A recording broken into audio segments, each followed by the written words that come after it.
Hey, this is Barbara Gahn-Mueller, and you're watching peacepodcast.org. As you know, we are interviewing people who have made a difference on our planet, people of peace, people of energy, and people who want to see this world created for all of us, a world that will work in every single way. Now, today I'm going to interview somebody who is a pioneer. As you know, we are interviewing people in the month of March. This is International Women's Month, and I am trying to find women who have been pioneers, women who were trailblazers, and there's so many. This morning, I started watching a Google report by Sylvia Whitlock, and our new pioneer woman, Jennifer Jones, who will be president of the Rotary International. Sylvia Whitlock, can you tell me how excited you are about Sylvia and about Jennifer Jones? How excited are you? I am so excited about Jennifer, not because she's a woman and going to be president, but because she's such a good Rotarian. And it was just time for her to be able to carry that leadership into Rotary. She is superwoman. She is a superwoman. And you know, you brought up my first question. A lot of people watching these peacepodcast.org are not aware of what Rotary is. What is Rotary to you? And what is Rotary International? Even though it's 116 years old, a lot of people still don't know what Rotary is. I know, and I didn't know either when I was invited to join. But Rotary International is an organization of men and women who are interested in serving their communities. And it doesn't matter whether the community is in their town, in their city, in their state, in their country, or in the world. They respond to the needs of people with service projects that, hey, clean water, food, healthcare, a good environment, all of those things that people need to be, hey, human beings living in a state of not just comfort, but yeah. Dignity and health. You know, the reason I selected Sylvia to start our month is because Sylvia, brave Sylvia, was one of the first Rotarian women, and she was asked to join the Duarte Rotary Club. Why? Because she was an important educator. And the Rotary has a history of putting people first who are in positions that can influence others, professional positions. But I think we're changing. I think we all want to belong to Rotary. But if it wouldn't have been for Miss Sylvia Whitlock, the lady you are looking at right now, I would not be a Rotarian because I'm a woman. Early on, way back when in the 80s, women couldn't join Rotary. Tell me your story, Sylvia, to inspire us. Okay, I was inspired. I went to work in this little town called Duarte. Duarte is maybe 10 miles east of about Pasadena, where the Rose Parade comes from. Mm-hmm. And I went to work in that community as a school principal. There were other women principals in that community. I was just one of them. And principals usually are interested about how the community is faring, because you're going to work with the children of that community. So you want to make sure that the community has what it needs to help those children. So I went into my superintendent's office and I said, can you tell me about our community and what I need to know about the families here so that we can serve their children well? And he said, oh, we have a great community here and you don't need to worry about anything because we have a Rotary Club here and it takes care of the community. And I thought to myself, so what is Rotary? I had never heard of Rotary before. I knew about Kiwanis, and I love to tell this story. You guys know what Kiwanis means?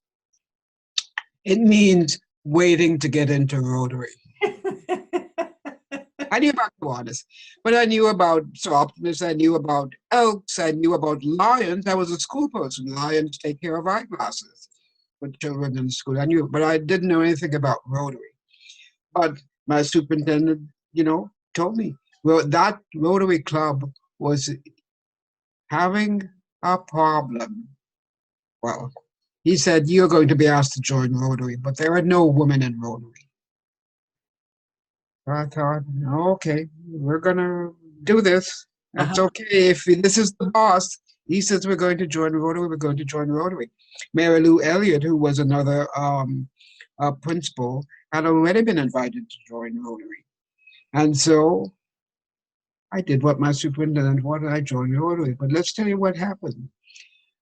When the superintendent went to the district governor first to find out if he could invite women to join Rotary, and the district governor said, "Hey, I think it's a good idea, Dick, but I tell you what, when you send their names into international to register them, don't use their full names. Just use S. Whitlock. It could be Stephen Whitlock. M. Elliott. Could be Michael Elliott. Nobody will know." Well, that didn't pass the four-way test. No. It was really designed not to. But we joined Rotary and we got involved doing everything Rotary did. I mean, we are in Lent now, so pretty soon we're going to be having Easter. And I mean, we had Easter bunny for the kids, Easter, and we did Christmas with Santa Claus at Christmas time and so on. So Rotary is a service organization, isn't it? It takes yes, it is. And we meet and we care about the children in the community as well as the parents. So we were doing all the things that we needed to do. But we were also getting ready to celebrate the 25th anniversary of that Rotary Club. And so what International does when clubs have these kinds of celebrations is they send a representative to help you celebrate. And so they came to Duarte to celebrate with us. And at that celebration, they introduced the women members of the club. And the Rotarian people from Evanston said, "We don't have women in Rotary."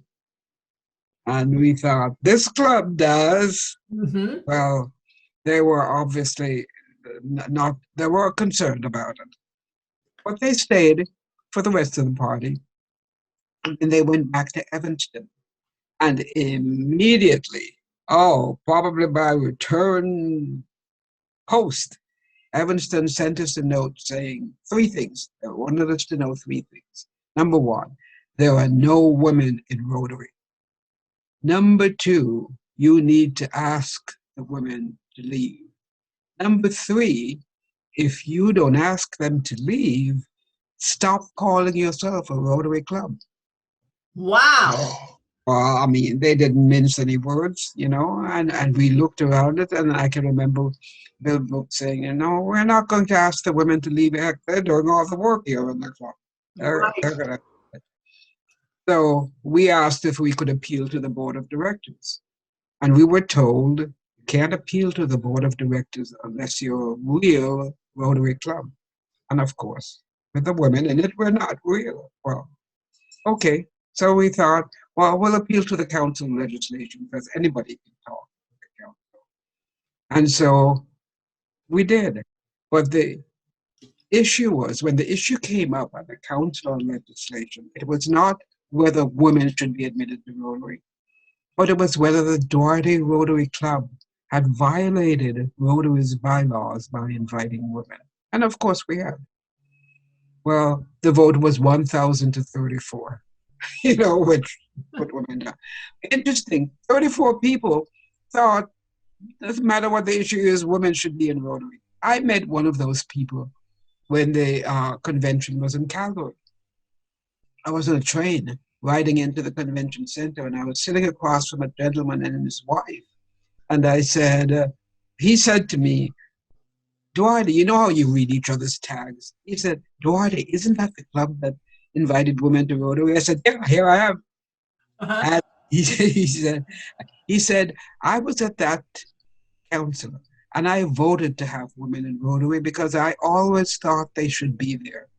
And his wife, who was sitting quietly next to him, just looked up and said, "I didn't think so then, and I don't think so now." And I was shocked. I said, "Why?"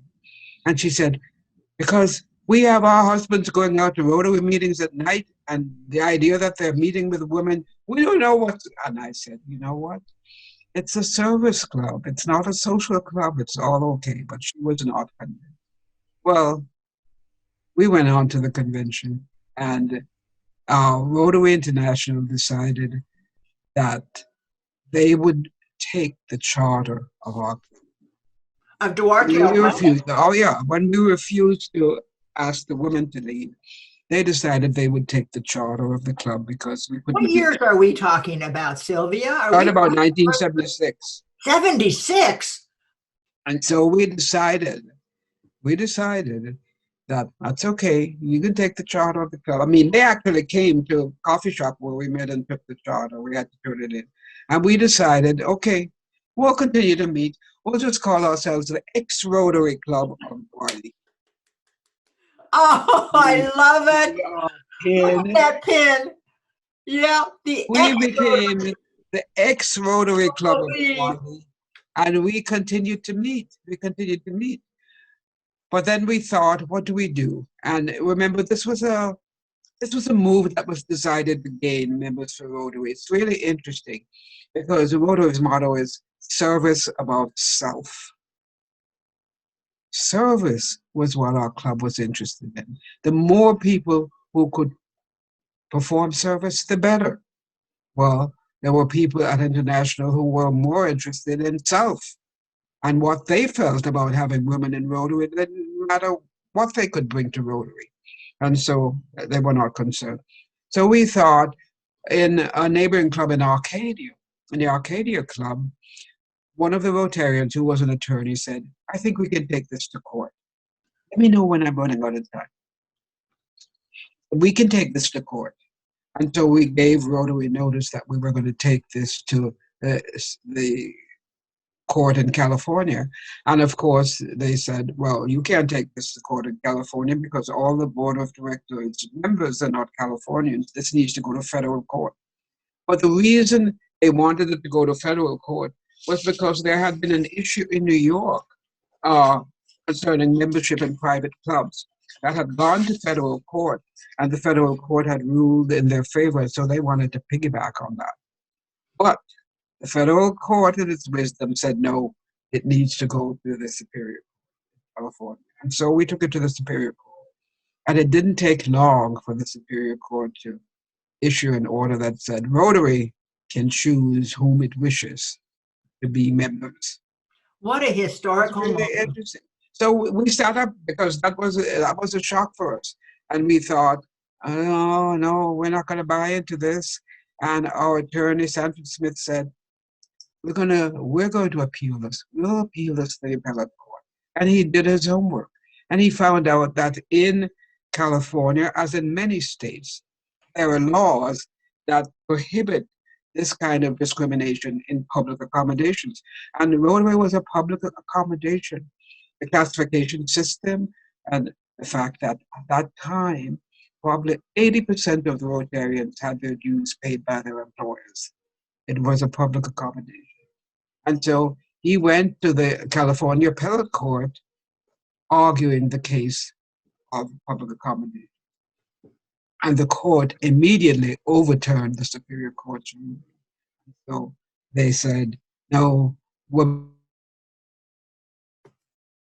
have to be admitted into Rotary. And so, of course, that was the year that I was coming in as president. You know, I had some of my time, I was coming in as president in Rotary. And so, you know, I was at our PETS meeting, and I heard the district governor say, it's been overturned by the appellate court, but we're going to appeal this to the United States Supreme Court. First of all, before they said that, they asked the California Supreme Court if they would take the case after the appellate court.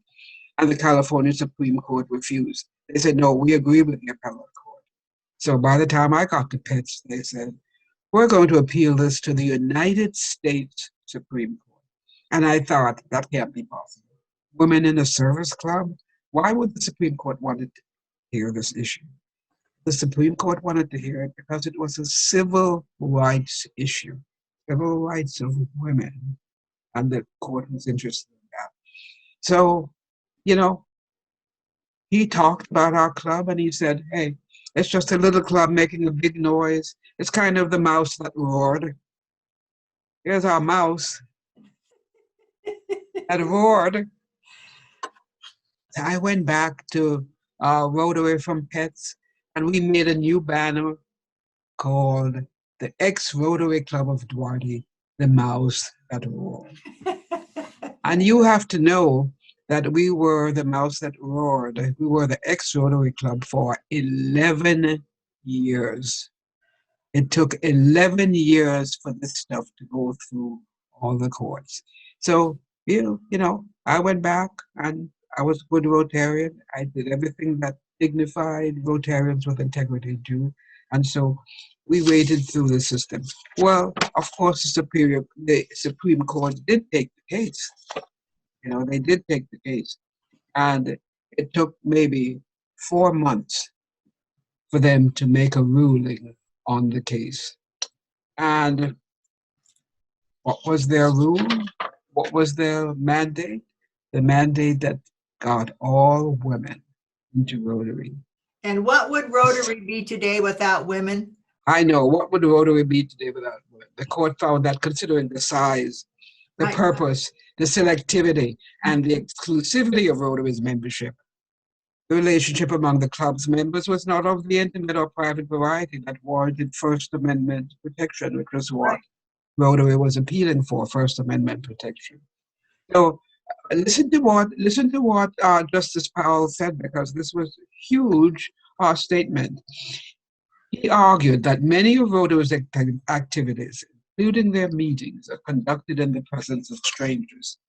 And because women members would not prevent the club from carrying out its purposes, there was no violation of associational rights. Furthermore, he said, and this is huge, furthermore, even if there were a slight encroachment on the rights of Rotarians to associate, that minimal infringement would be justified, since it serves the state's compelling interest in ending sexual discrimination, gender discrimination. And there it was. And now the decision doesn't come. All USA clubs. And of course, it was 2 years later before the Council of Legislation voted, after Frank Devlin made a really inspiring speech to them, they voted to accept women in Rotary. But you know, it was 14 years till the Rotarian even printed something about women in Rotary. And at that time, they sent a photographer out to interview me. And I was in the centerfold. But guess what? I was wearing a black turtleneck because that's what they told me to wear. And so there I was in the centerfold, fully clothed. But they did talk and they did have some information. Well, I'm going to go back a bit because you talked about PETS, P-E-T-S, that's President's-elect Training. Yeah, and I'm on that committee right now. That's where I was just before I came here. Right, and that's where I was because I am the president of the Rotary Club of World Peace, which we started after 2016's World Peace Conference. That's one of the most wonderful things I can say. And in 1988, women were allowed in. That's right, it was 1986. Yeah, because I remember my lawyer, I had opened up my Hollywood office for my public relations business. And my lawyer said, do you want to be a Rotarian? I said, I sure do, but I'm a woman. And he said, we can now allow women in Rotary. Yeah. And so would you believe I was allowed in Rotary of Hollywood? And I was so honored. But I said to my lawyer, Max, I said, Max, I'm going to come to the first meeting and I'm going to ask these men if they want a woman, because I certainly don't want to have my time wasted with them talking behind my back. I have to be a full Rotarian. I want to be of service. He said, okay, come. So I went to the first meeting and there were lots of movie stars, lots of men there, and men. And I said, okay, men, I'm Barbara Gahn-Mueller. I live in Santa Barbara. I have a public relations office. I'm on Vine and whatever in Hollywood. And I want to know, do you want a woman in here? And they all said, yes, we do. And hey. I thought this is a Sylvia Whitlock moment. Now, Sylvia, I'm going to tell you something I came up with. I'm wearing my Paul Harris Fellow pin because I Yes. just did a talk in Rotary of Moscow. And I said, Paul Harris Fellow is a universal message that Paul started our Rotary 116 years ago. And so if you're a fellow, that means you're living the Rotary Code of Service and the Code of Conduct, which is sharing our skills and our wealth of knowledge with others. Okay. Then I came up with this idea. We need a Sylvia Whitlock badge, just like the Paul Harris badge. We don't have one honoring a first woman who had the guts to go to the Supreme Court eventually, who had the guts to hang in there for 11 years. So I'm going to propose a Sylvia Whitlock pin. Now you have that ex-Rotary. I love that one. There's a Sylvia Whitlock Award. It's for people who promote women in Rotary, whether you're a man or a woman or whatever. Good. Jennifer Jones created that. She did? Yes, the Sylvia Whitlock Leadership Award.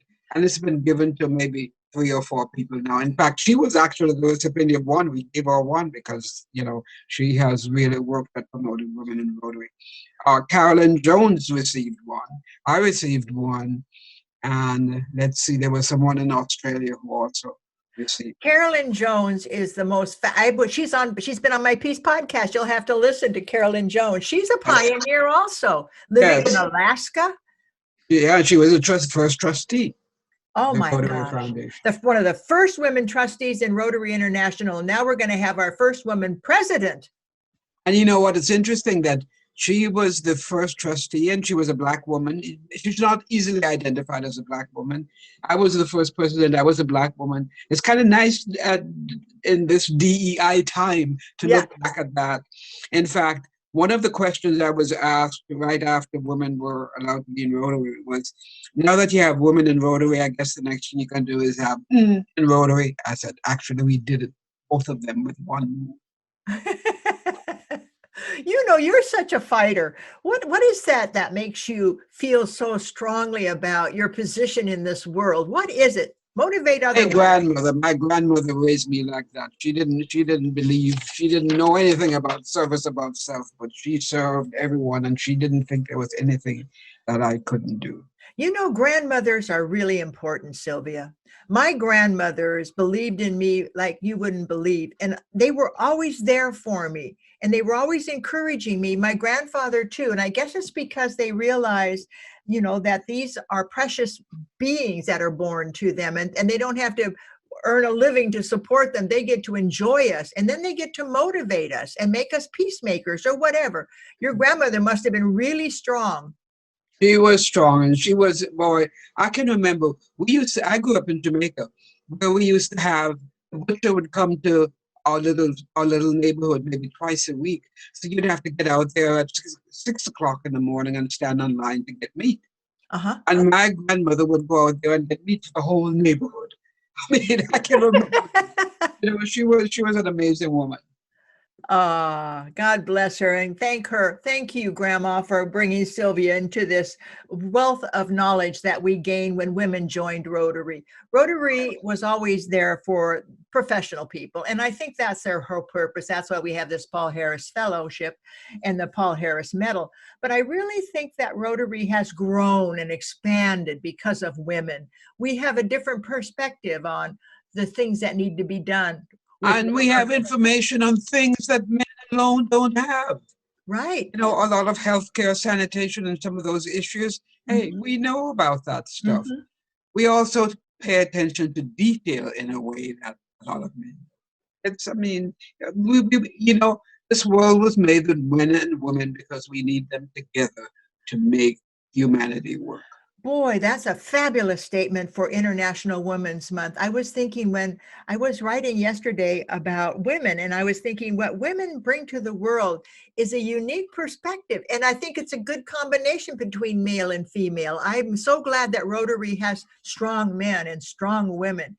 And when I went to Pets, because I did that right before COVID-19. I was lucky.